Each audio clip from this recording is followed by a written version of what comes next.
Well, this is a moment of truth.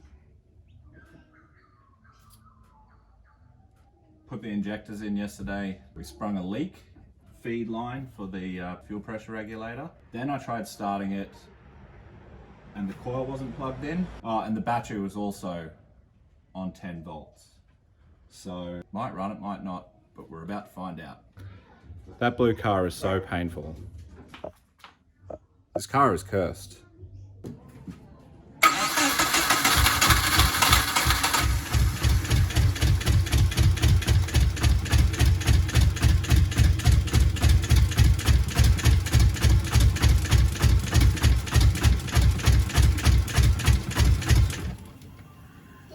Listen down the back of the fuel pump.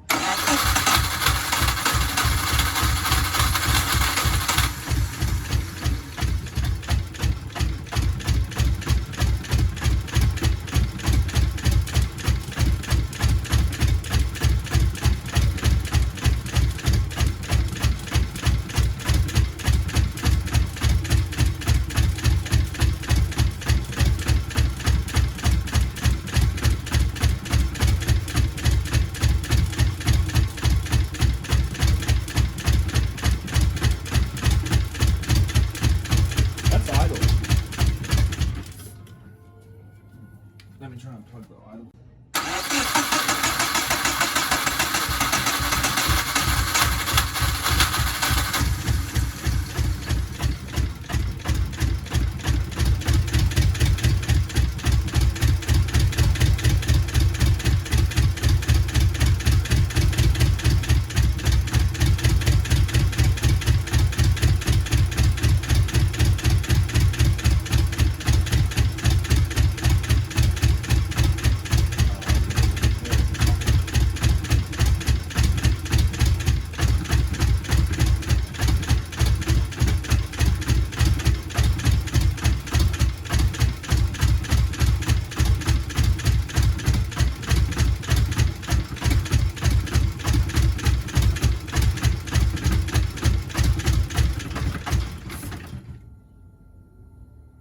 Hear that dum dum dum?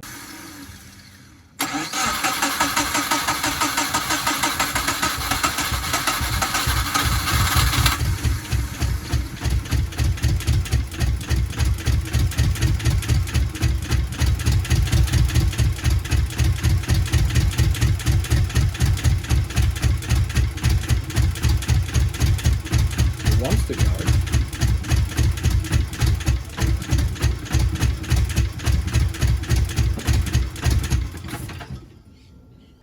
So I've lifted the manifold up here because, so this side, what I did was I pulled out the plugs. This side has never fired whatsoever.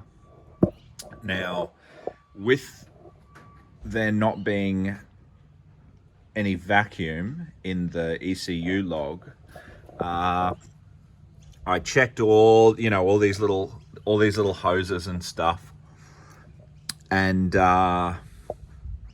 when I was looking through the injector holes, so when the manifold was back on, I pulled out the injectors and you could see down into the valves.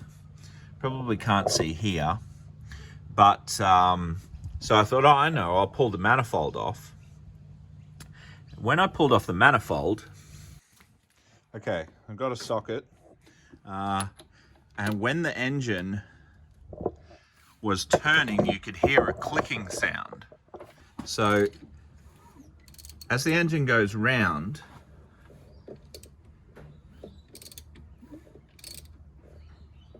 ready? Hear that click?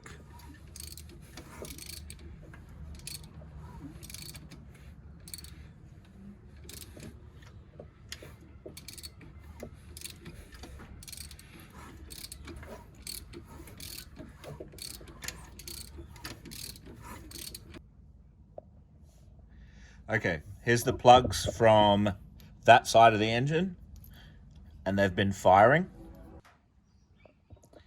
And here's the plugs from that side of the engine, which have not been firing. I also numbered them, 1, 3, 4, 2.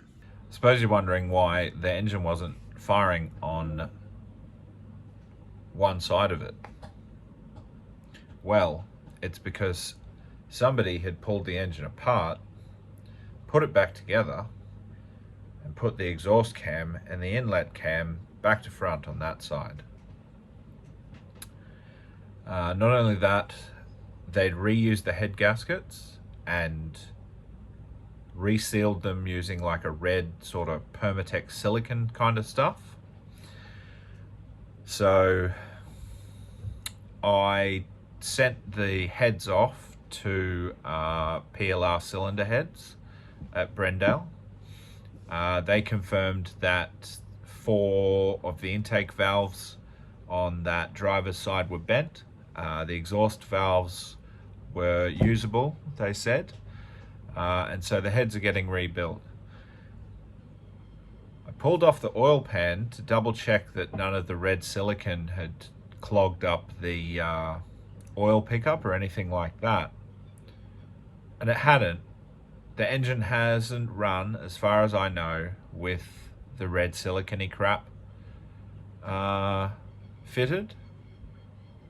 But when I flipped the engine up with the sump off, I discovered it had aftermarket rods.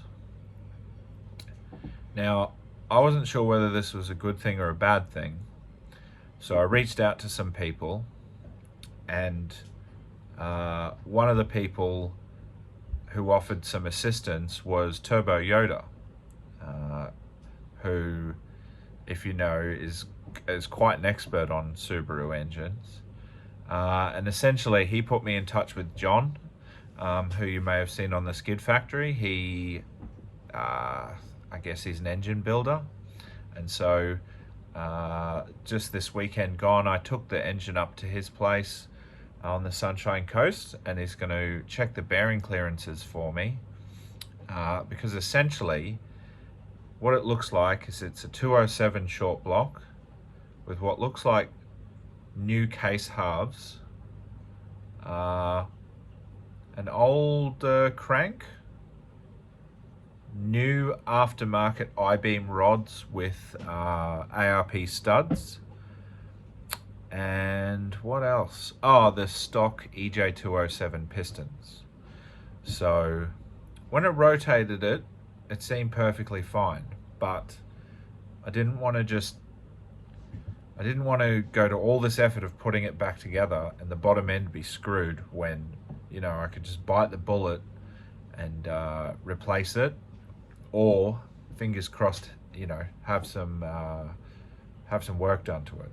So that's where we're at now. I'll see how I can make the rest of this other footage fit in this video, but there you go. I've got enough footage now to finish off this video, I guess. So what we've made some progress. You can't really see, but the front end and the intercooler's off this one, and we've started pulling the engine, and I'll tell you why in a minute. You can't see it, but we've pulled the engine out of the blue car now too.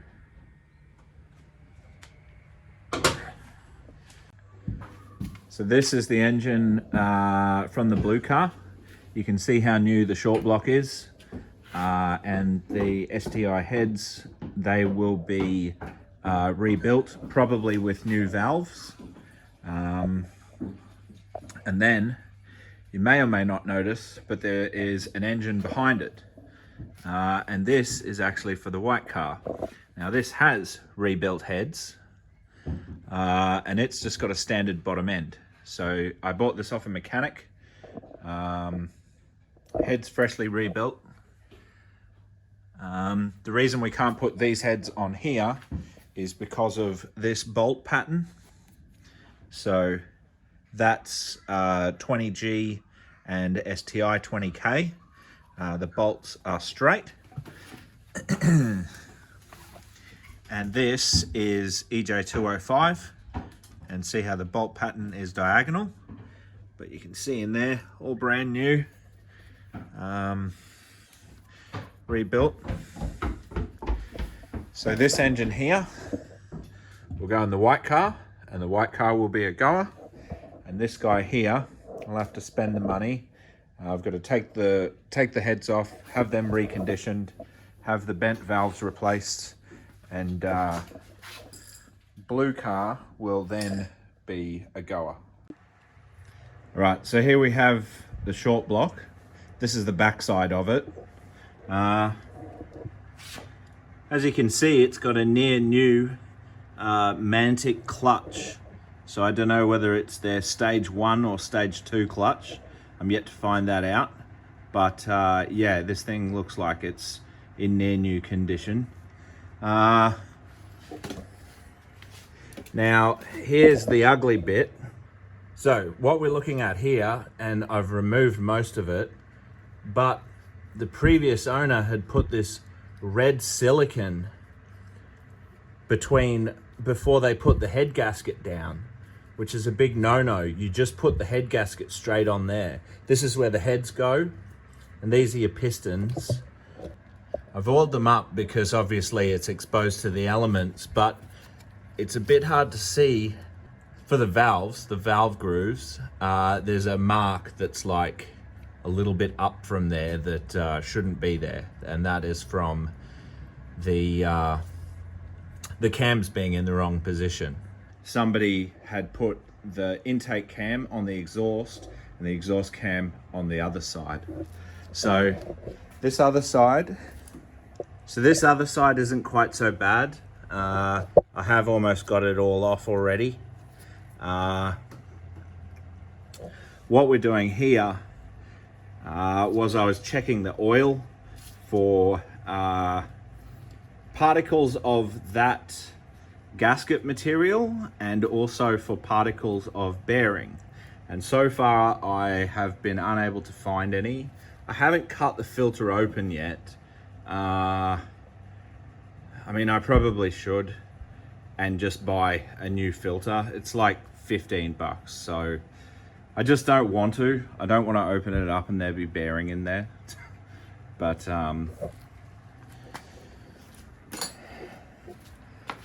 and then lastly, and this is one of the worst things, is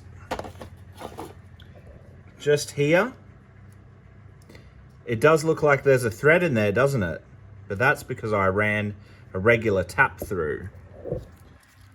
And here, I think you can just sort of see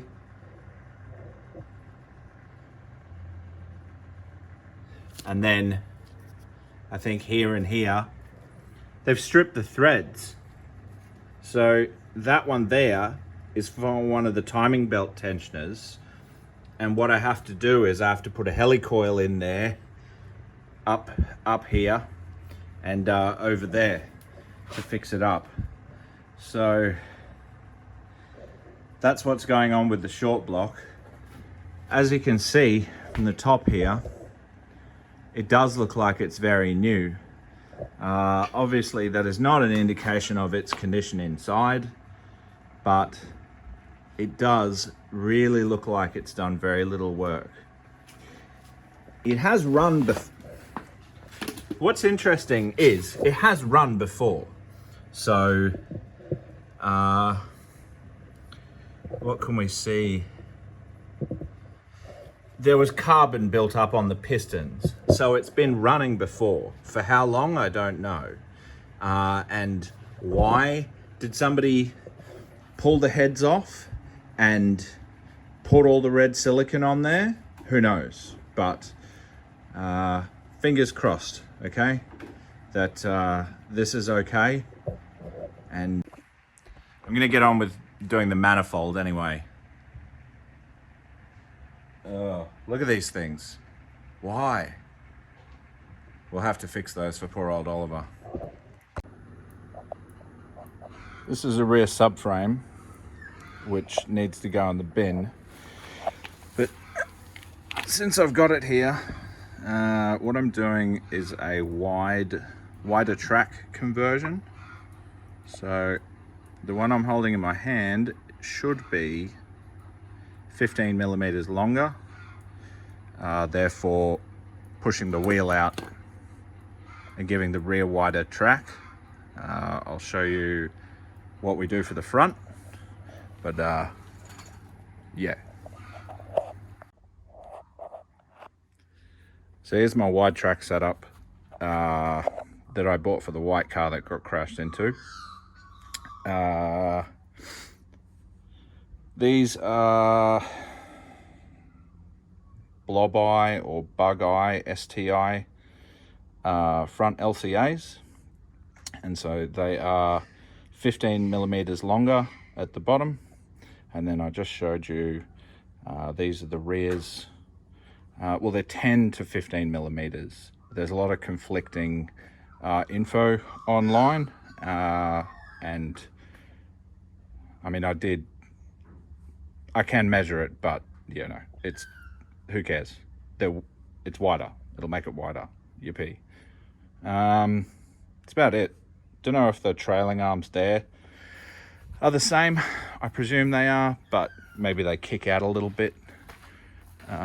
Something different.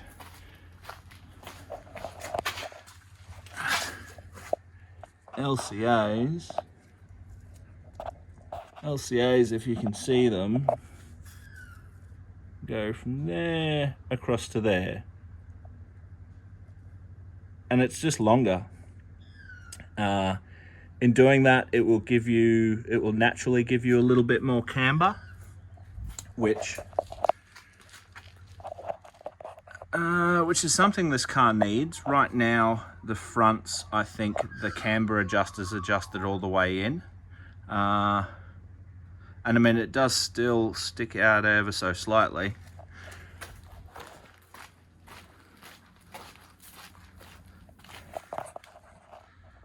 And at the rear, we also need a little bit of camber. But hopefully, what it does is it more so pushes the rear out, which it should, and then you can get it like a camber bolt at this position here, which will tilt your upright or however the Subaru suspension works, and can position your wheels better. So some guys do the camber thing purely for aesthetics. I'm sure you've seen some of those. You know, if you're into cars, you've seen those, the cars in Japan with the wheels just rolling on the corner of the tire, and absolutely, you can't drive a car like that. You just can't. Yeah,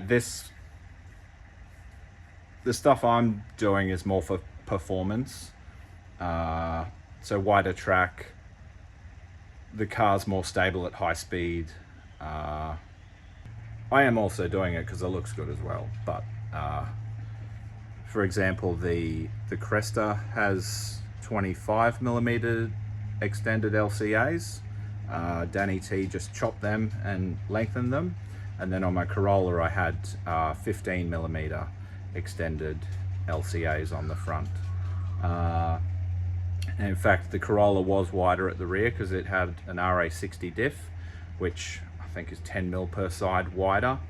The Cresta, I haven't the guards have been rolled for big wheels. Somebody had some big wheels on there before, so I could chuck a spacer in behind the wheel, or you know, I could go with like a plus 22 offset wheel or a 10.5 rather than a 9.5. But I mean, it sits nice and flush for me, and I don't want attention from the cops for having Mexican wheel stands.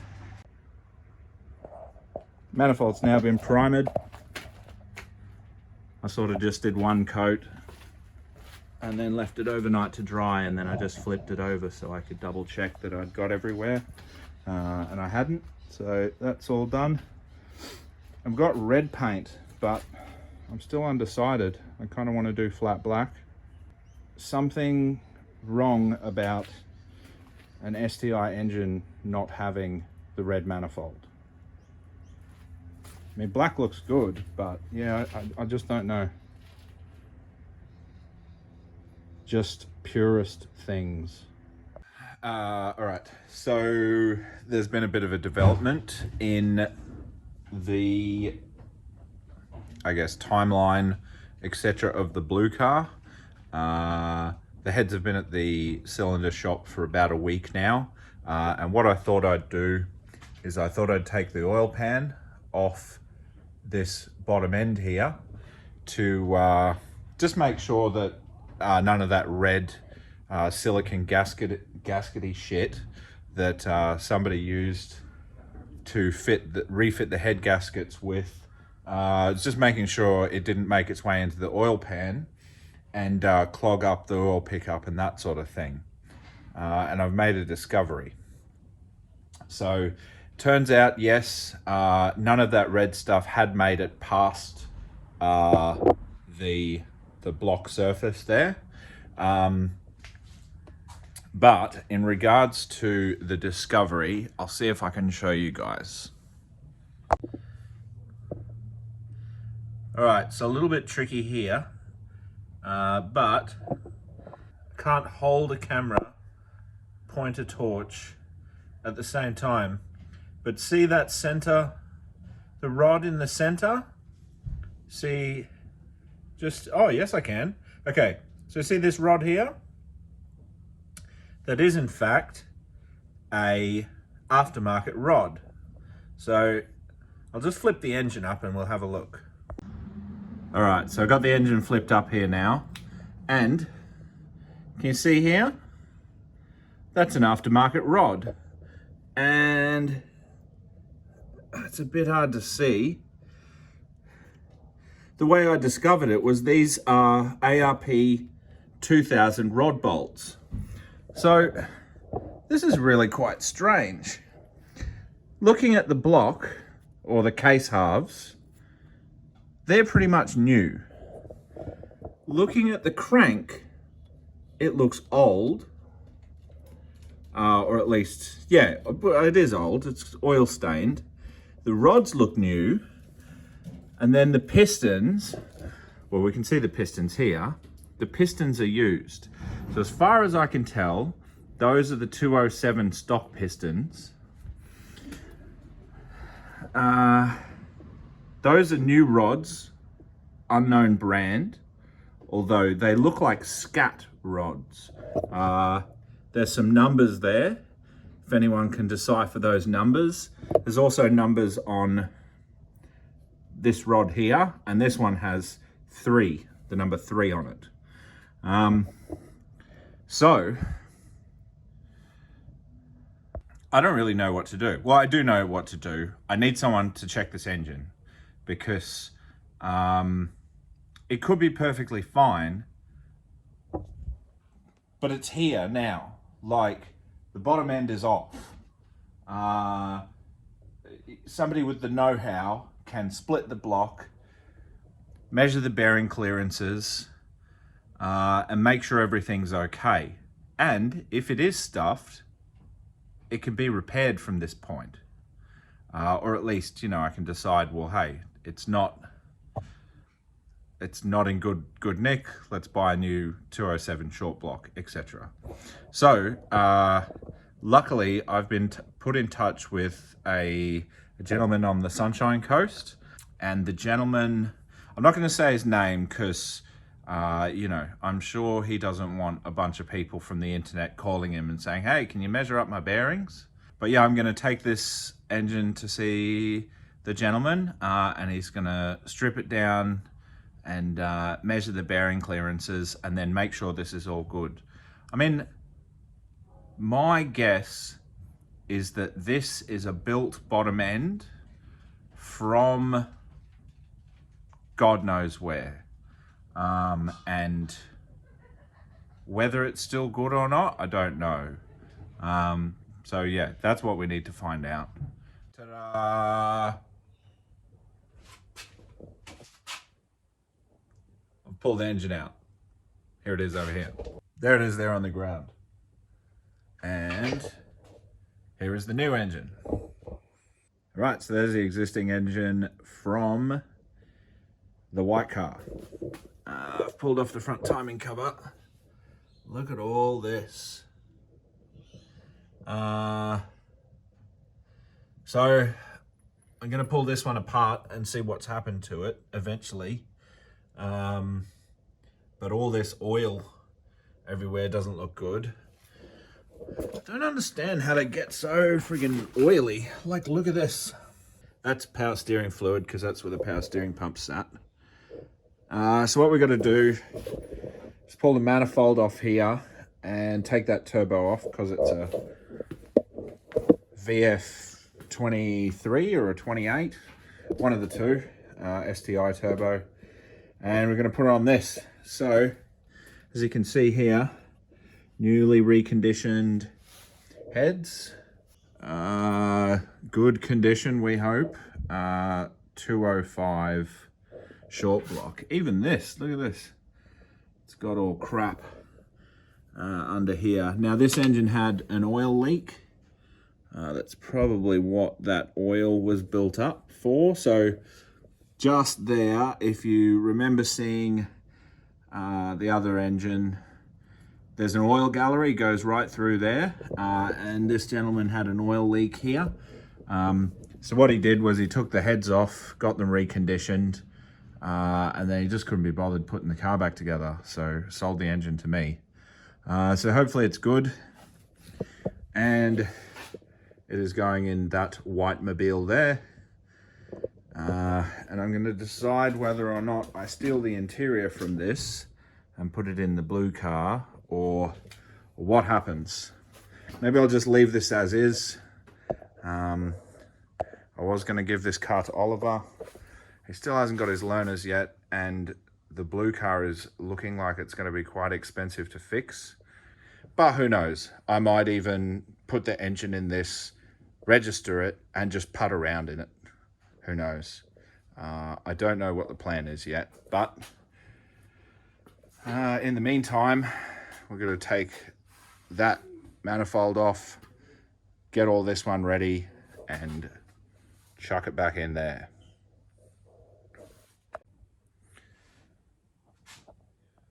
Also, today's Monday.